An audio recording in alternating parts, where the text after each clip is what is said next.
If you look up Turo on Google, you will undoubtedly find dozens of different horror stories from Turo guests that have been screwed over by Turo hosts. And though I'm sure many of these stories are simply over-embellished or simply untrue, we can't deny the fact that there are a lot of crappy Turo hosts. And there are a lot of Turo guests that have given Turo a try only to be left with a really bad taste in their mouth because they feel like they were screwed over, and thus they will never give Turo another try again. Now, don't get me wrong, there are plenty, and I mean plenty of horrible Turo guests. But there is a big difference between a bad Turo host and a bad Turo guest. And whenever it comes to the reputation and notability of Turo, bad Turo hosts ruin it for everyone. Navigating Turo from a guest perspective can be incredibly confusing and incredibly daunting if you've never done it before. And so that's exactly what I want to talk about in this video.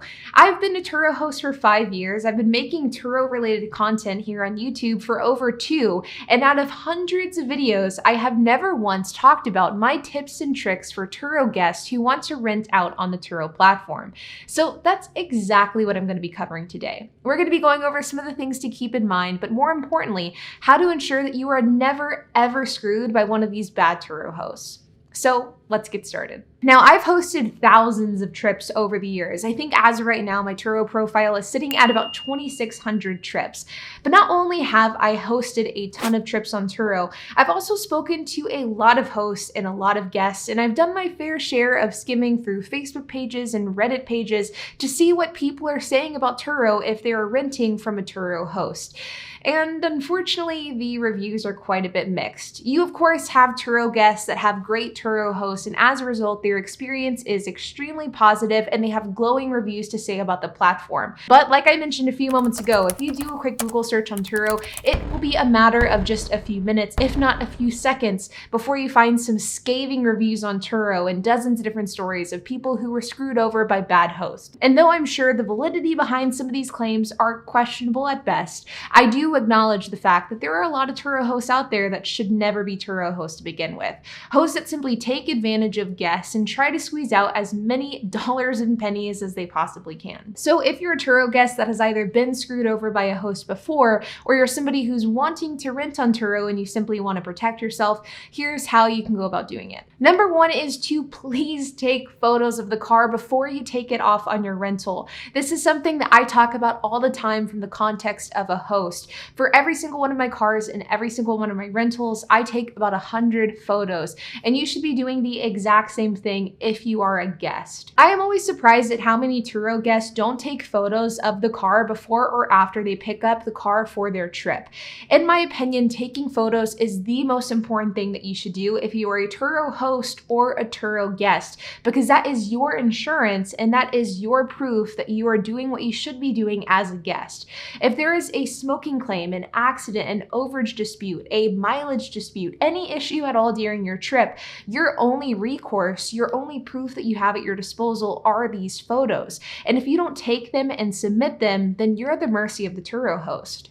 Always take photos of the interior, the exterior, the center console, floor mats everywhere, odometer, gas. You want to take photos of every single place that you possibly can because you want to make sure that you're protected if there is an issue. Number 2 is smoking in the car. And this is one that if you ask 10 Turo hosts their policy on smoking, you will probably get 10 different answers. Now, Turo allows for Turo hosts to charge a $250 smoking fee as long as the host can submit proof that there was ash in the vehicle. But the problem is that depending on what the guest was smoking, a car can have a very smoke-heavy smell, even if the guest physically didn't smoke in that car. This is where you as a guest should be extremely cautious, and you should make sure that you do not smoke or have any sort of smelly objects on you anytime you're going into a Turo rental. This is because of the fact if you have something on you or if you had something on you prior to entering the car, that smoke can carry with you as you're sitting in that vehicle. And whenever you return to the car, it can absolutely smell like smoke and you're at risk of getting charged $250. And I think it kind of goes without saying, never ever smoke in a Turo car. It is incredibly rude, incredibly selfish, and very, very inconsiderate. There is nothing that I hate more than people that smoke in my car and leave it filled with ash and smoke smell. Another thing that all Turo guests should be aware of is the fact that Turo hosts cannot charge you for whatever they want to. There are very strict guidelines as to what Turo hosts can and cannot charge a guest for. A handful of the fees that a Turo host can charge you for are things like a late or improper return, refueling fee, overage miles, a cleaning fee if the car was smoked in or if the car had a pet in it, tolls and tickets, and of course damage claims. And there are a handful of one-off instances as well, but these are the majority of charges that a Turo host can charge you. A Turo host can't charge you on a per gallon basis for gas. They can't charge you for aggressive driving or hard braking. They can't charge you for excessive wear and tear outside of a damage claim. And they also can't charge you for cleaning outside of smoking or having a pet in the car. I see a lot of Turo hosts throughout the country trying to charge for things that are outside of the Turo terms of service. And so if you are a Turo guest who runs into this type of thing, honestly, I would, number one, not pay it. And number two, I would probably report them to Turo, because the reality is we don't need hosts on the platform who aren't following the terms of service. Number four is you don't have to clean the car prior to returning the vehicle, but that doesn't mean that you should leave it trashed either. With my Turo fleet, I've always had the philosophy of if a guest has normal wear and tear cleaning in the car, that is totally okay. I expect for my guests to use the vehicle, and I don't necessarily expect for them to detail it before they return. But there is a fine line between just using the car and having daily use items throughout the car versus somebody that absolutely trashed the car. I mentioned a few moments ago that technically speaking, Turo hosts cannot charge a cleaning fee, and this is true. So technically, if you wanted to return a car pretty well trashed, you probably could with very limited repercussions, but that doesn't necessarily mean you should.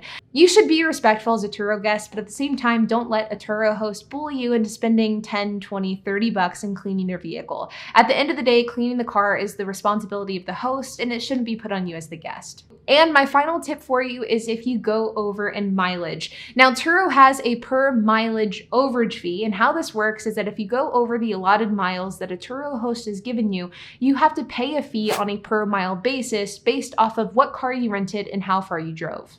One thing that a lot of Turo guests don't realize is that whenever you rent from Turo, you get a per day mileage allowance, and that mileage allowance gets extended as you add more days to your trip. So for example, all of my cars have a 200 mile per day allowance. So if a guest rents my car for 3 days, they get 600 miles that they're allowed to drive. If they drive over that 600 mile allowance, then they get charged extra. Though with my cars being low end economy, the mileage extra that they get charged is pretty minimal. But if you're renting a car and you find that you have gone way over in mileage and you're worried about how much you're going to have to pay, then I would encourage you to see how much it would cost for you to just extend the trip.